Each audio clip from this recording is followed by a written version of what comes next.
خایو جهان منلا اوس د پروګرام په دې برخه کې بلنه ورکوو طالب العلم عبدالمنان سلیمان خیل صاحب ته چې د میکروفون مخې ته تشریف راوړي او حاضرینو وروڼو ته د خپلو زرینو خیالاتو اظهار وکړي. ډېر محترم طالب العلم عبدالمنان سلیمان خیل صاحب.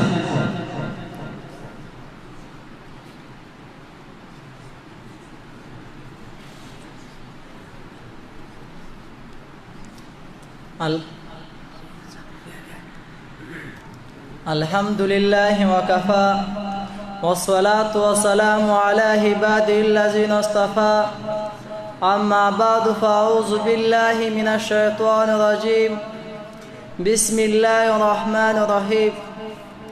محترم مسلمانان ورونو دما موضوع د مرګ په تیاری کې د سکه د قیامت ورځ راشي. دا دنیا به د یوې بل شکلې بوډا په رنګ باندې راوځي، خپل مخ به په سرخو او په سپېدو باندې ښایسته کړی، په باطن کې به نیت بل شکله بوډا وي. الله تعالی به انسانانو ته وایي چې دغه پېژنئ، انسانان به ورته وایي چې نه دا خو موږ نه پېژنو. الله تعالی به ورته وایي چې دا خو دنیا ده چې تاسې په دې دنیا په عشق کې لیوني واستئ او له ما څخه مخ اړولی و. بیا به الله تعالی امر وکړي چې فرشتو ته چې دا دنیا جهنم ته بوځئ. چې کله دا دنیا جهنم ته کشئ، دا دنیا به د جهنم په میدان کې چیغې کې نارې به وایي ایا له ما سره خپل بچیان ملګري کړه. او الله جل جلاله به ورته فرمایي چې له دنیا سره محبت او مینه وه، هغه دنیا بچی ده، هغه له دنیا سره ملګری کوي. دنیا بچی به د دنیا سره په جهنم کې په اوږې کې ژوند تېروي. په بل ځای کې راځي چې مځکه په دوی انسانانو باندې تعجب کوي. یو هغه انسان ده چې نرمه بسترې اواره کړي او ډېر په راحت باندې ویده وي، او دا مځکه ډېر په تعجب کې ورته وایي ای نرمې بسترې آرام کوونکي انسانه، ته به هم یو زما غېږې ته راسې، هلته به دې تا څه حالي. په بل ځای کې راځي چې د مځکې په یوې ټوکرې باندې د دوی انسانانو جنګ وي.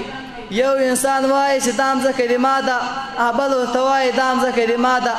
دا مځکه په دې انسانانو باندې تعجب کوي، ورته وایي هی د ما د ملکیت جګړه کوونکو انسانانو، ته تاسې ما ته مخکې ډېر لوی لوی خلک راغلي وو، خو هغو هغه ټول لاړو، خو د ما مالک الله جل جلاله ده.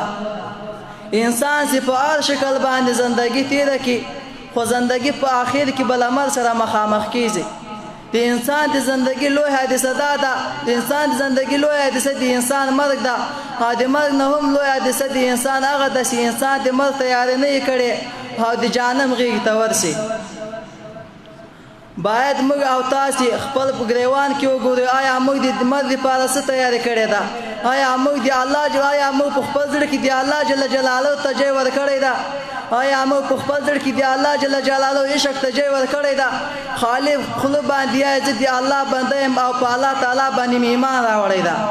دا انسان د الله جل جلاله چې څوک د زړه تصدیق نه وي، څوک د زړه تصدیق او محبت نه وي ورسره، دا انسان نشي کامیابه کېدلی.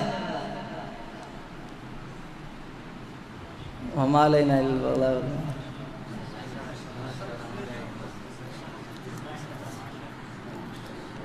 دا طالب العلم عبدالمنان سلیمان خیل صاحب.